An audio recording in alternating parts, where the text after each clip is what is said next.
नमस्कार, आप देख रहे हैं न्यूज़ वन इंडिया। मैं हूं आपके साथ अनन्या बेदी। बड़ी खबर आपको दिखा रहे हैं। लखनऊ में किसानों से मिलेंगे मुख्यमंत्री योगी आदित्यनाथ। सरकार के उठाए कदमों के लिए धन्यवाद देंगे किसान। किसानों की बेहतरी के लिए अपने सुझाव भी सीएम को देंगे। मुख्यमंत्री आवास पर होगा कार्यक्रम। भाजपा किसान मोर्चा के अध्यक्ष भी मौजूद रहेंगे, तो किसानों की बेहतरी के लिए अपने सुझाव भी देंगे। मुख्यमंत्री आवास पर यह पूरा कार्यक्रम होगा। भाजपा किसान मोर्चा के अध्यक्ष भी मौजूद रहेंगे। तो लखनऊ में किसानों से मिलेंगे मुख्यमंत्री योगी आदित्यनाथ। सरकार के उठाए कदमों के लिए धन्यवाद देंगे किसान। किसानों की बेहतरी के लिए अपने सुझाव भी सीएम को देंगे।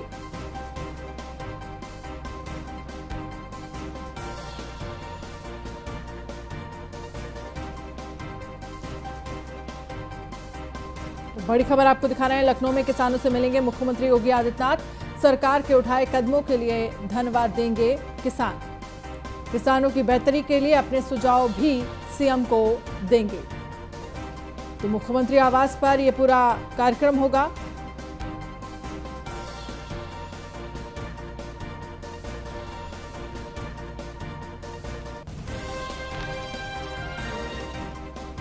तो भाजपा जिस तरह से सरकार के उठाए कदमों के लिए धन्यवाद देंगे किसान। किसानों की बेहतरी के लिए अपने सुझाव भी सीएम को देंगे किसान। तो बड़ी खबर, भाजपा किसान मोर्चा के अध्यक्ष भी इसमें मौजूद रहेंगे। लखनऊ में किसानों से मिलेंगे मुख्यमंत्री आदित्यनाथ। तो मुख्यमंत्री योगी आदित्यनाथ सरकार के उठाए कदमों की जो कुछ बेहतरी के लिए सुझाव हैं वो भी किसान सीएम को देंगे। मुख्यमंत्री आवास पर यह पूरा कार्यक्रम होगा।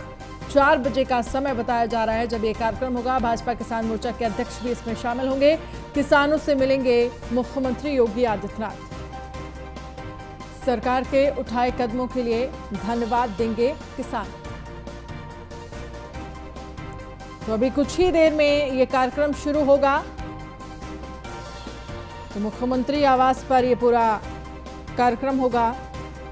भाजपा किसान मोर्चा के अध्यक्ष इसमें मौजूद रहेंगे। लखनऊ में किसानों से मिलेंगे मुख्यमंत्री योगी आदित्यनाथ। सरकार के उठाए कदमों के लिए धन्यवाद देंगे किसान। किसानों की बेहतरी के लिए अपने सुझाव भी सीएम को देंगे। मनीष मिश्रा हमारे संवाददाता इस खबर पर ज्यादा जानकारी के लिए जुड़ गए। मनीष, क्या कुछ जानकारी मिल रही है? कुछ ही देर में ये पूरा कार्यक्रम होगा जहां पर किसानों से मिलेंगे मुख्यमंत्री योगी आदित्यनाथ।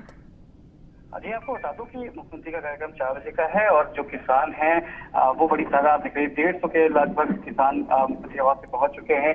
और भाजपा किसान मोर्चा के जो अध्यक्ष हैं करमवीर सिंह, उनके नेतृत्व में ये पहुंचे हैं। माना जा रहा है कि जो आगामी 2022 का चुनाव है उत्तर प्रदेश का, उसमें जो पश्चिम बेल्ट है, जो किसानों की पूरी बेल्ट की जाती है, और किसानों मुद्दों को लेके जो एक आंदोलन भी चल रहा है, उसमें किस तरीके से किसानों की भूमिका है। और उत्तर प्रदेश सरकार ने जो अपनी उपलब्धियां हैं, चाहे वो गन्ना भुगतान को लेके बात कर लें, चाहे हम जो उनके किसान फसल योजना को लेके जो लाभ पहुंचाए गए हैं, उन सब के लिए जो किसानों के लिए किया गया है, उसको लेके बैठक की जा रही है। किस तरीके किसानों तक अपनी बात कर रहे हैं, उसको लेके बात की जा रही है। तो ये बैठक माना जाए कि अपनी कुछ ही देर में शुरू हो जाएगी। मुख्यमंत्री खुद मौजूद है और कृषि मंत्री यहाँ पे मौजूद है। साथ ही साथ आपके करमवीर सिंह के नेतृत्व में पूरी जो टीम है वो पहुंच चुकी है अंदर। करीब 150 किसान हैं देश में इस बैठक में मौजूद है और मुख्यमंत्री कुछ देर बाद इसको संबोधित करेंगे। जी, कितने बजे लगभग ये कार्यक्रम कितनी देर में शुरू हो जाएगा? क्योंकि पहले अगर कार्यक्रम की बात करें तो 4 बजे का समय बताया जा रहा था कार्यक्रम शुरू होने की जो जानकारी मिल रही थी। अभी कितने समय बाद ये कहा जा रहा है कि जब बातचीत करेंगे किसानों से योगी आदित्यनाथ? यह 4 बजे का निर्धारित कार्यक्रम था और अभी जो किसान हैं वो पहुंच चुके हैं। करमवीर सिंह के नेतृत्व में सारे किसान वहां पहुंच चुके हैं। माना जाता है कि आपसे कुछ ही देर में 1 से 2 मिनट के अंदर मुख्यमंत्री शुरू कर देंगे। क्या कुछ होगा, क्या चीज बातें हुई है, ये बैठक के बाद क्लियर होगा। जब करमवीर सिंह बाहर निकलेंगे तो उससे हम बात करने की कोशिश करेंगे। क्या मुद्दे थे, क्या किसानों के क्या मुद्दे हैं जिसको लेके बातचीत चल रही थी, और क्या किस मुद्दों पे किसान, बताया जाए किसान आंदोलन था उसमें क्या नाराजगी थी उसको भी अपनी बात सुनेंगे मुख्यमंत्री। और जो किसानों के लिए जो कार्यक्रम किए गए हैं उत्तर प्रदेश सरकार की तरफ से केंद्र सरकार के द्वारा, तो उनकी उपलब्धियां कहाँ तक पहुंची है, क्या नहीं पहुंची है, कोई दिक्कत है, क्या परेशानी है, उनकी बातें सुन के अपने जो उनके हितों के लिए जो कार्य किए जा रहे हैं उनकी सभी मुद्दों को लेकर इसमें बैठक होगी। चलिए, बहुत बहुत शुक्रिया तमाम जानकारी के लिए। तो भाजपा किसान मोर्चा के अध्यक्ष भी मौजूद रहेंगे, लखनऊ में किसानों से मिलेंगे मुख्यमंत्री योगी आदित्यनाथ। बड़ी खबर आपको दिखा रहे हैं, सरकार के उठाए कदमों के लिए धन्यवाद देंगे किसान।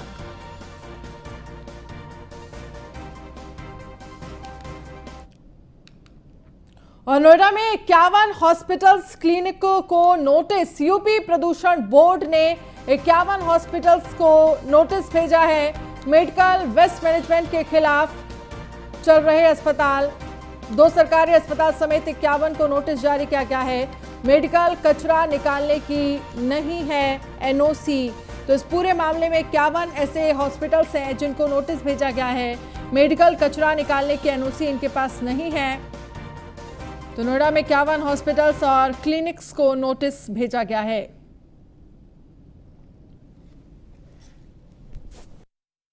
देखिए, बायोमेडिकल वेस्ट रूल्स के अंतर्गत प्रत्येक चिकित्सीय संस्थान, चाहे वो क्लिनिक हो, छोटा अस्पताल हो, बड़ा अस्पताल हो, सबको पॉल्यूशन कंट्रोल बोर्ड से बायोमेडिकल वेस्ट निस्तारण के लिए प्राधिकार निर्गत किए जाते हैं। प्राधिकार प्राप्त किया जाना सबके लिए अनिवार्य है। तो कार्यालय अभिलेखों के अनुसार, फील्ड सर्वे के अनुसार, जिन अस्पतालों के पास वर्तमान में ये नहीं है प्राधिकार, उनको नोटिस दिए गए हैं कि वो समस्त क्लिनिक, चिकित्सीय संस्थान तत्काल जो है प्राधिकार प्राप्त करके ही अपनी संस्था का संचालन करें। और इस संबंध में मुख्य चिकित्सा अधिकारी महोदय को भी प्रतिलिपि भेजी गई है कि उनके स्तर से। और नोएडा ब्यूरो चीफ निशांत शर्मा हमारे साथ ज्यादा जानकारी के लिए जुड़ गए। निशांत, 51 हॉस्पिटल्स और क्लिनिक को नोटिस भेजा गया है। इस पूरे नोटिस को लेकर अगर हम आपसे समझना चाहें तो क्या कुछ स्थिति बनी हुई है और किस बिहाफ पर यह नोटिस भेजा गया है? देखिए अनन्या, बिल्कुल आपको बता दें कि गौतम बुद्ध नगर के अंदर 51 अस्पताल और क्लिनिक ऐसे हैं जो कहीं ना कहीं प्रदूषण विभाग के आदेशों को लगातार धज्जियां उड़ा रहे थे, और जिसको देखते हुए अब जो है प्रदूषण विभाग की कार्रवाई देखने को मिल रही है। सबसे बड़ी बात है कि इसमें ऐसा कुछ नहीं है कि इसमें प्राइवेट संस्थान है, जो अस्पताल है प्राइवेट है, इनके साथ साथ सरकारी अस्पतालें भी हैं। चाहे हम नोएडा के ईएसआई अस्पताल की बात करें, नोएडा के कोविड अस्पताल सेक्टर 39 की बात करें, तमाम ऐसे अस्पताल हैं। चाहे नोएडा के जो बड़े बड़े अस्पताल है, जेपी इंस्टीट्यूट है, जीवन अस्पताल है, लाइफलाइन है, बड़े बड़े अस्पतालों को ये नोटिस दिया गया और कहीं ना कहीं इनको साफ तौर पर ये लापरवाही देखी गई है कि लगातार जो कचरा निस्तारण नहीं हो पा रहा था, इनके पास कोई अनुमति नहीं थी। जो इनकी मशीनें हैं, एसटीपी प्लांट हैं, वो ठप पड़े थे। और कहीं ना कहीं जब प्रदूषण विभाग ने इस पूरे मामले की जांच की तो कहीं ना कहीं लापरवाही इन 51 अस्पतालों की, क्लिनिकों की देखने को मिली है, जिसमें सरकारी संस्थान भी इसमें संयुक्त है। और इसमें यह भी एक जवाब मांगा गया है यहाँ के सीएमओ से भी कि लापरवाही को देखते हुए और जो प्रदूषण विभाग के जो अधिकारी हैं उन्होंने जल्द ही नोटिस देने के बाद जवाब मांगा और उसके बाद आगे जुर्माने की भी कार्रवाई की जाएगी इनके खिलाफ। बिल्कुल निशांत, लेकिन इन सब के बीच आखिरकार क्या कुछ कार्रवाई होगी? क्योंकि कहा जा रहा है कि मेडिकल वेस्ट मैनेजमेंट के खिलाफ ये पूरा अभियान चल रहा है। जो ऐसे सरकारी हॉस्पिटल्स हैं या क्लिनिक्स हैं जिनके पास जो मेडिकल कचरा निकालने की एनओसी नहीं है, उनको ये नोटिस भेजा गया है। देखिए, बायोमेडिकल वेस्ट को लेकर ये कार्रवाई की गई है क्योंकि लगातार देखा जा रहा है लापरवाही हो रही है, लगातार शहर प्रदूषित हो रहा है। खासकर गौतम बुद्ध नगर, नोएडा जैसे सिटी के अंदर इस तरीके से लापरवाही बरतना एक बड़ी बात कही जा रही है। इसमें सीएमओ से भी एक जवाब मांगा गया है, उसके साथ साथ प्रदूषण विभाग के द्वारा इनको नोटिस दिए गए हैं। और नोटिस देने के बाद जो अगला एक्शन होगा, अगर जो समय पर जवाब नहीं दिया जाएगा तो उनके खिलाफ कार्रवाई की जाएगी, जुर्माना लगाया जाएगा। और सबसे बड़ी बात है कि न्यूज वन इंडिया ने पहले भी एक खबर हमने फोर्टिज अस्पताल, जो नामी अस्पताल है, उसके खिलाफ दिखाई थी। उस पर भी नोटिस इन्होंने भेजा था प्रदूषण विभाग ने, जुर्माने की कार्रवाई की थी। लेकिन कहीं ना कहीं इस तरीके की जो लापरवाही है वो लगातार बढ़ती जा रही है। और जबकि साफ तौर पर गौतम बुद्ध नगर का जो प्रशासन है वो इतने अलर्ट होने के बाद कहीं ना कहीं ये अस्पताल के जो संचालक है वो बेखौफ है और इसमें सरकारी संस्था भी संयुक्त है। चलिए, बहुत बहुत शुक्रिया तमाम जानकारी के लिए निशांत। पूर्व सीएम कल्याण सिंह का जाना बीजेपी के लिए बड़ी क्षति मानी जा रही है। कल्याण सिंह बीजेपी के लिए एक ऐसा चेहरा थे जिनकी पकड़ लोधी समाज में मजबूत थी। वो जिधर भी जाते थे राजपूत समाज उधर ही घूमती थी। लेकिन देखिए हमारी रिपोर्ट।